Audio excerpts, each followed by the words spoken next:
पुरुषोत्तम मास 14वां अध्याय। श्री नारायण कहने लगे, राजा इसी तरह चिंताग्रस्त रहता था कि एक समय वाल्मीकि ऋषि उसके यहाँ आए। राजा ने जल्दी से उठकर भक्ति सहित उनके चरणों में नमस्कार किया।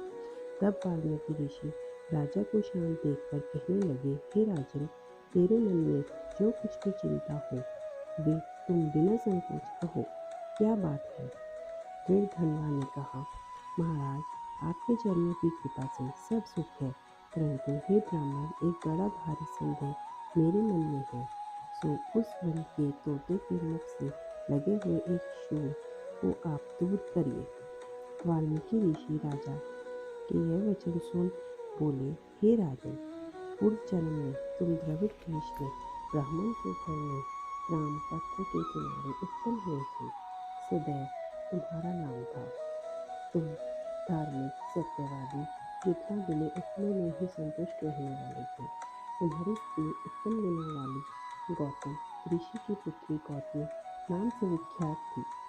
गृहस्थाश्रम के धर्म में चलने वाले सुदैव को कितना ही काल व्यतीत हो गया, परंतु उनके संतति नहीं हुई। एक दिन आसन पर बैठा हुआ अपनी स्त्री से सेवा कराता हुआ थका हुआ वह ब्राह्मण कहने लगा, हे सुंदरी, संसार में पुत्र से परे कोई सुख नहीं, क्योंकि तप दान से उत्पन्न पुत्र परलोक में सुख देता है। शुद्ध वंश में उत्पन्न हुई संतति इस लोक तथा परलोक में सुख देती है। उस श्रेष्ठ संतति को मैं प्राप्त न कर सका तो मेरा जीना ही व्यर्थ है। मैंने उसे वेदाध्ययन नहीं कराया, न उसका विवाह भी किया, अतः मेरा जन्म व्यर्थ है। इसलिए मेरी मृत्यु शीघ्र ही हो जाए तो अच्छा है, मुझको आयु प्रिय नहीं। इस तरह अपने पति के वचनों को सुनकर उस सुंदरी के मन में अत्यंत दुख हुआ और बोली, हे प्राणेश्वर, ऐसे कुछ वाक्य मत कहो। तुम्हारे जैसे वैष्णव शूरवीर कभी निराश नहीं होते। हे विप्र, आप सत्य धर्म में तत्पर रहो।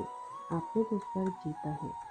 पुत्र की इच्छा है तो हरि जगन्नाथ की आराधना करो। वह ब्राह्मण श्रेष्ठ अपनी धर्मपत्नी के ऐसे वचन सुनकर निश्चय के साथ पापड़ नदी के किनारे चला गया। वहां जाकर पुण्य तीर्थ में स्नान कर महाभयंकर तप करने लगा। ऐसे उस तपोनिधि के 4000 वर्ष बीत गए। हे ब्राह्मण, उसके तप से त्रिलोकी कांप उठी।